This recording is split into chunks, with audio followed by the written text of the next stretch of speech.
Welcome back. Those storms already firing up kind of early today. Yeah, we were saying like right around the noon hour this morning, but it was really like 11 a.m. when they began to get going. It was like right over Warner Robins where they popped up as well. Now they're moving their way towards the north and to the east. Now moving out of Jeffersonville. It's raining in parts of Wilkinson County, Twiggs County, across a lot of Bleckley County right now, and on down into Dodge County, covering up most of Dodge County. First, let's start off up near Twiggs County. This is near Jeffersonville and Danville. We saw a few lightning strikes in and around Jeffersonville just a few minutes ago, but now the heaviest rain moving into Wilkinson County now. Down into Bleckley County, we saw some pretty steady rain in Cochran a few minutes ago. Also a handful of lightning strikes there right along the Ocmulgee River where Bleckley County meets Houston County. The heaviest rain now is about to move into Lawrence County and towards the Dexter area, and then also Dodge County between Eastman and the county line, and then another heavier batch down on the south side of Eastman. All of this is pulling up towards the north and to the east at about 15 miles an hour. So here's the track for it. We're talking about Cadwell about 1232, Dexter about 1236,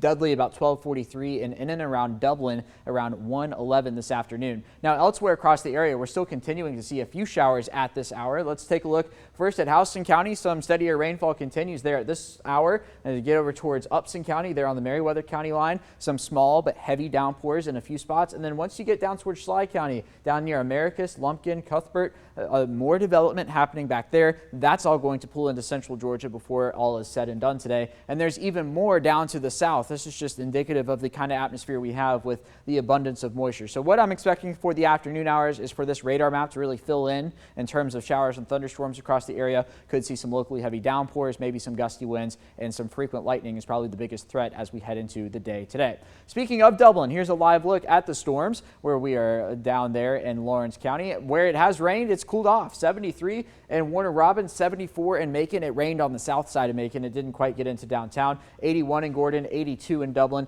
and 82 in McRae. Now, since it's already rained at this hour, it's probably going to drag our high temperatures down for the day today.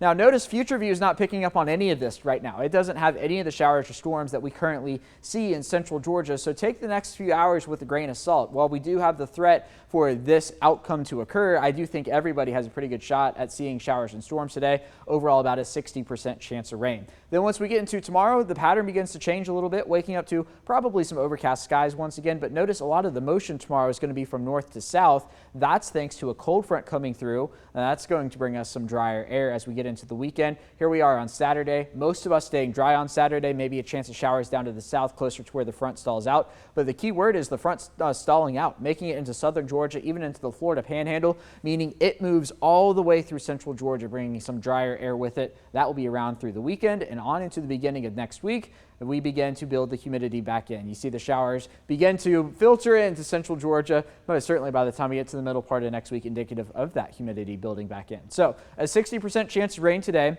and tomorrow. That's down to 20% for Saturday, 10% for Sunday, and then 20% for Monday. Today's high temperature, 87. Looking at more storms after the noon hour now. Average high is 93 for this time of year. Winds out of the west-southwest 5 to 10 miles an hour. And where it has not rained yet, we could see high heat index values talking about the mid-90s, even though our actual high temperature is in the upper 80s, but then cooling off relatively quickly tonight, starting to feel like the 70s right around 11 p.m. Here's the next 3 days, and the weekend forecast is 60% chance of rain tomorrow, 20% for Saturday, highs in the upper 80s. The 7-day shapes up like this. Once we get into next week, the humidity begins to build back in. A 20% chance of rain Monday, Tuesday, and Wednesday as highs find their way back into the 90s, and we move deeper into August.